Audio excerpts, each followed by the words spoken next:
कि vote bank की राजनीति में मैं स्वर्ण बेचारा हूं। पहले मुसलमानों से अगर बच जाऊं तो अब दलितों का चारा हूं। वोट बैंक की राजनीति में मैं सवर्ण बेचारा हूं। तो हम आदरणीय प्रधानमंत्री जी से आग्रह कर रहे हैं कि इसकी जरूरत क्यों है, क्योंकि पहले आपने देखा कि SC/ST बिल जिसका दुरुपयोग हुआ और व्यापक स्तर पर लोगों के ऊपर कानून के तहत थोपा गया और बेवजह उनको जेल के अंदर डाला गया, कई तरह के प्रावधान लगाए गए। अब जो है SC/ST के अलावा OBC और जो महिला है और दिव्यांग है, तो एक भेदभाव आप कहीं ना कहीं सवर्ण को आइसोलेट कर रहे हैं। 13 जनवरी को यूजीसी ने एक ऐसा फैसला किया जिस फैसले को लेकर के अब देश भर में अलग अलग राय सामने आ रही है और खासतौर पे जो भी शैक्षणिक संस्थान है, कैंपस है, वहां पर एक तरफ फैसले का विरोध भी हो रहा है नए नियमों का, तो वहीं दूसरी तरफ समर्थन में भी आवाजें उठ रही हैं। इस वक्त हम पटना यूनिवर्सिटी में मौजूद हैं, ऐतिहासिक विश्वविद्यालय पटना विश्वविद्यालय, और यहाँ कैंपस के अंदर क्या राय है यूजीसी के नियमों में बदलाव के बाद, उस पर बातचीत करते हैं। हालांकि कुछ स्टूडेंट हैं, उनके हाथ में तो बाजाप्ता प्ले कार्ड्स हैं यूजीसी के नियमों में बदलाव को लेकर के। यूजीसी ने जो नियम लागू किए 13 जनवरी को, उस नियम का आखिर विरोध आप लोग क्यों कर रहे हैं, क्योंकि हाथ में तो आपने प्ले कार्ड ले रखा है? बिल्कुल, बहुत बहुत धन्यवाद। बिल्कुल, जिस प्रकार से ये बिल लाया गया है, तो हम आदरणीय प्रधानमंत्री जी से आग्रह कर रहे हैं कि इसकी जरूरत क्यों है।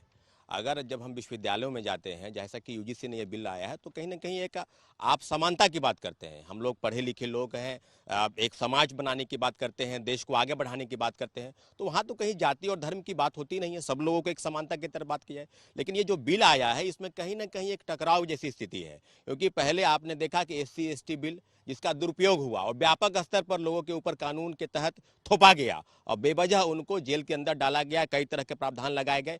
अब जो है SC/ST के अलावा OBC और जो महिला है और दिव्यांग है, तो एक भेदभाव आप कहीं ना कहीं सवर्ण को आइसोलेट कर रहे हैं। उनको आप मान के चले हैं कि अगर भेदभाव होगा तो इन्हीं लोग के साथ होगा, सवर्ण जाति के साथ नहीं होगा। मैं 2 लाइन आपको बताता हूं कि वोट बैंक की राजनीति में मैं स्वर्ण बेचारा हूं।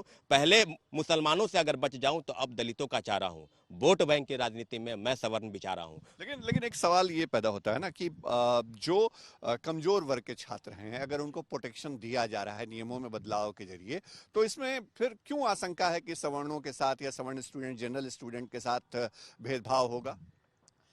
पहले ये हो चुका है, SC/ST एक्ट के टाइम पे ये हो चुका है, और ना ही इसमें कोई पेनल्टी का प्रावधान है या कुछ भी फेक, मतलब जो आप चार्जेस लगाते हैं, ये पहले हो चुका है बहुत, तो उस वजह से एक डर का माहौल है।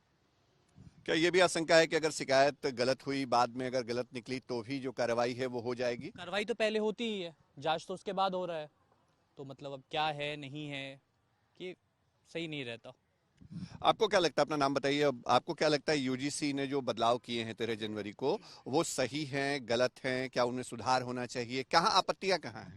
इसमें संशोधन होना चाहिए। जहाँ तक बात है कि सरकार को इस पर ज़्यादातर ध्यान देना चाहिए कि क्या यूनिवर्सिटी में क्या लागू करना चाहिए, नहीं लागू करना चाहिए।